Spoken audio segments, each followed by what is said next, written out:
Man, this thing sounds good. Well, this is Jake's Scrambler, and it is one of our favorite projects to date. So we've had this thing for a while. We got this thing in September and it's now January, so it's been a 5-month project. And it may not look like a bunch, but we did just about everything.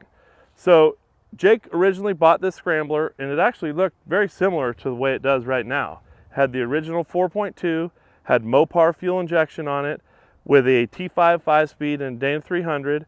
I think it had about a 4-inch lift, wide track axles, just a 30 and a 20, and 35-inch tires on chrome Laredo wheels. It really did look good. It looked classic and timeless, but it had no power, the brakes sucked, and it didn't really drive good, and it didn't fit him. So he called us up and said, hey, Trevor, I want to do this project, and I want to basically make it all new, but I still want to be timeless and classic. So these are the favorite builds for me, is I wanted to do a big change, but not show the big change and be obnoxious. So this is what we came up with. So the first thing we did is we built 1-ton axles. Well, actually, the first thing we did is we ripped the engine out. So 4.2 engine out, Mopar injection out, 5-speed out, and we decided to keep the Dana 300 because he had just rebuilt it. So after we got that all out, we decided to have Alan build some axles over in the gear shop. And we started with a Chevy 60 and a GM 14 bolt. So this front axle is a GM Dana 60 out of a 1-ton Chevy truck that we narrowed the long side 4 inches to bring it down to 65 inches wide. And that allows it to bolt in with the standard CJ 27-inch center to center spring width, or 27.5. For the tire size, we went with 37-inch KM3 radials.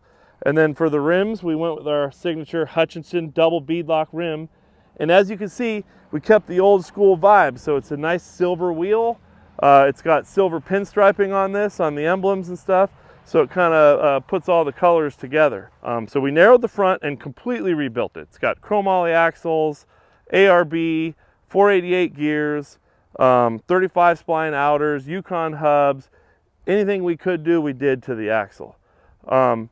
We also ended up putting our double high steer arms on this thing, which is my favorite part about using a Kingpin 60 and a CJ. So you can see drag link on the front, tie rod on the back. Tie rod goes across the back. You can see the hydraulic ram tucked up underneath there. Went with the BDS 2.5-inch military wrap spring over springs. We got factory YJ bump stops tucked in there, RU bolts and spring plates, heavy duty diff cover. We went ahead and put our frame plates on here. Every CJ we do, we go ahead and put the frame plates on to stiffen the frame. And then kept it simple with Ford shock towers and Bilstein 5100 series shocks. It's got our shackle reversal, so the shackle sleeves through the frame, keep it as low to the ground as possible. And then for the front driveline, it's got a long slip Travel Master drive shaft headed up to that Dana 300. We went ahead and built our 2-inch by 1.5 cross member and did a 3/16 skid plate on the bottom of that. Now the key to having that cross member is you can attach the torque arm brackets right to the cross member and then run that thing back to the GM 14 bolt. So every truck with good power needs a torque arm, and of course we need a 14 bolt. So it's got the 1350 CV rear driveline in there. And on this 14 bolt we did something a little different. Normally we would use a cabin chassis 14 bolt, but on this one we used the new HD Chevy factory disc brake 14 bolt. So in order to get it to 65 inches wide, we narrowed both sides of the axle and brought it down to match the front to keep it classic, keep it 8-lug, and as you can see, these e-brake cables in the back here, it has a mechanical e-brake that's hooked up, still works perfect. While you're down here, you can see we went with a Genrite gas tank. So it's got the Genrite gas tank with the skid plate, it's aluminum tank. We did a new sending unit in there to match the factory fuel sender. And we also did an in-tank pump, Holley fuel mat, bitchin' regulator, the fuel system from front to back. Doug stepped up a notch on this one, and it's absolutely immaculate. All AN fittings. On the rear, once again, got to keep it classic. So what do we do? Just a 2x4 box tube bumper with some D-ring mounts and a tow point. Super simple. Did not want this thing to be obnoxious.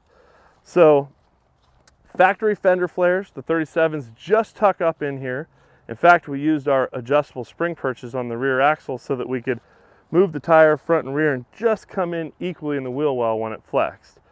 So one of the things Jake and I went over, when the Jeep first came to us, it had the little short half cab top on here. And as we know, that top looks awesome. That's like the signature of a Scrambler to show that it is a Scrambler. But if you're a big guy like me or like Jake, you know, I'm probably like 198, 6'1", just can't fit in there with that short cab. So we took the half top off, unfortunately sold it and the bulkhead, and made ourselves a little bit more room. Now, the factory roll cage gives it that CJ-8 style, so we copied it with 2-inch DOM, slightly back, added our speaker cans, and then we also added the bars coming up to the front, and overhead console for the CB and stereo, and then used our WFO CJ dash stanchions to tie it into the dash and go all the way to the floor so you have foot room. To top it off, we sent it into town, had Roman from Roman's Upholstery build us a nice bikini top, and that is really tight, doesn't flap in the wind, and it stays on there all the time. Even when we put the soft top back on, the bikini top will always stay on. So the idea of this roll bar was to look original, look classic, but give you a few more creature comforts than the original big 4-inch tube or whatever it is.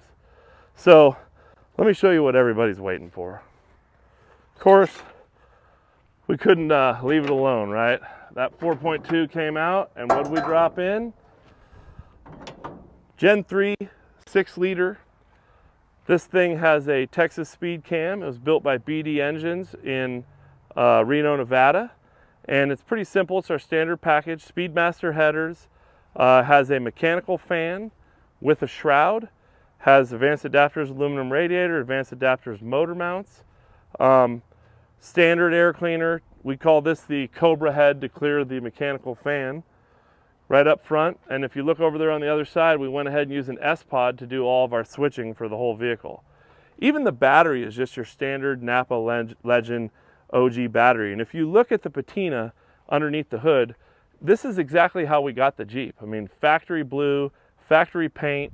There's even, you know, a little paint off here at some point. One of the batteries exploded over the years, but we really wanted to have all the new school stuff, but keeping that old school pop like it's original, you know. Of course, like always, we went with Hydro Boost brake setup, and that is run off of a PSC high flow pump. And then right over there is where we kept the PSC reservoir and cooler. And then if you peek right here, let me sneak by on the driver's side, we like to mount the GM computer right on the inner fender there. And this is basically the fuses and controls for the aftermarket wiring harness that BD Engines does for us. So I know I've been wanting to drive this thing for 5 months, and the engine kind of matched up with the 5-speed that we put in. You know, originally it had a T5, and on this one we went ahead and did the Tremec 5-speed, and it's our first time using the Tremec. We could not find an NV4500 or a rebuilt one, so we just went with the brand new 5-speed from Tremec. And like I said before, we kept his Dana 300. It's the only thing we kept of the original drivetrain because he had just rebuilt it. It's got JB Fab twin sticks, and it also has the advanced adapters heavy duty 32 spline output, because there's no way a stock output is going to hold up with these kind of ponies banging gears. So without further ado, let's close the hood and go light this thing off. Actually, one more thing I forgot to tell you about, which, believe it or not, is my favorite thing about this Jeep. So take a look at that front bumper. So classic 2x4 box tube front bumper, Warn 8274 winch, which came on the Jeep when he bought it. He went ahead and did the new power pack from Warn for the solenoids. But one thing we did is, if you've ever owned a CJ, the 8274 basically blocks the entire grille, sits up way too high, and is obnoxious. So Andrew went ahead and took the time to cut out the cross member, box it all in. We sunk this winch down about 4 inches and then brought the fairlead right out through the middle of the bumper. And we went ahead and centered the spool, offset the winch, because when it's sucked down in there, we can do that. I can't tell you how much this kind of pops off the whole build on this Jeep. So I know that Jake's going to be happy to have that on there. And the 8274 even had some orange rope on it. There's no way that we're gonna finish this build and leave orange rope with everything working the way it is. So we went back old school and put some 3/8 cable on that thing, 150 feet of it, and you'll never have a problem with that. All right, so now let's go take it for a ride. Man, it feels good to be back in a CJ. You cannot replicate the view sitting in a CJ looking out, looking at that dash, looking at everything else, feeling the wind in your hair. On the inside of this thing, we decided, just like the theme of the vehicle, keep it timeless, keep it classic. We basically did everything in here, but you can't tell we did anything. So take a look at the dash. All original dash, all original knobs. We replaced all the cables, replaced all the indicator lights, factory gauge in here. Take a look at this. This is something I really like. So this right here is a factory 4-cylinder CJ tack. So in order to make a factory tack work with the LS engine, you need a 4-cylinder signal. So we used that 4-cylinder tack, which I can't even tell you where I found it. Went ahead and put it in there, hooked it up, and the RPMs are perfect. So other things on this thing, look at this. Factory ashtray. You know, when you light up your Marlboro Reds, that's where you want to put them out. Got the stock cigarette lighter that came with the Jeep in there. So really the only thing on this dash that's not original or not OG is this switch bank right here. So these 6 switches are our S-Pod switch bank. So this basically has air compressor, front locker, rear locker, rock lights, and we even put our stereo on-off right here on the S-Pod. So that way you can listen to the stereo when the Jeep's off or you're parked in camp or hanging out at your buddy's house. So as far as the stereo, not in the dash, right? Well, up in the console, right where you can reach it. Ergonomics are awesome.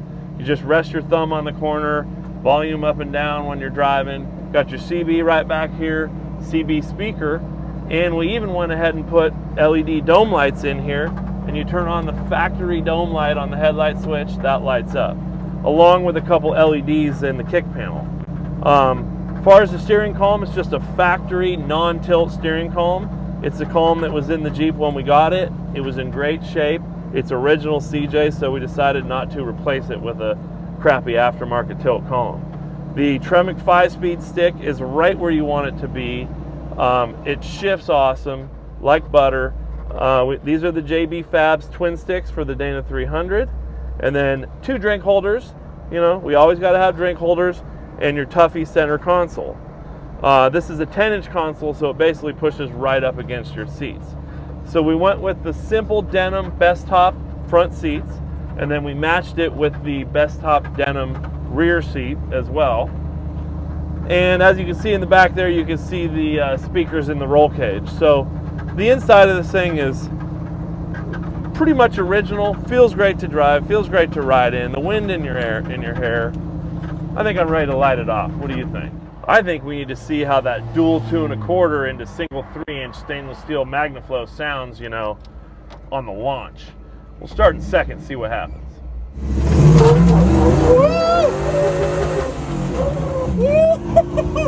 Third gear scratch on the rev limiter, get down! Woo!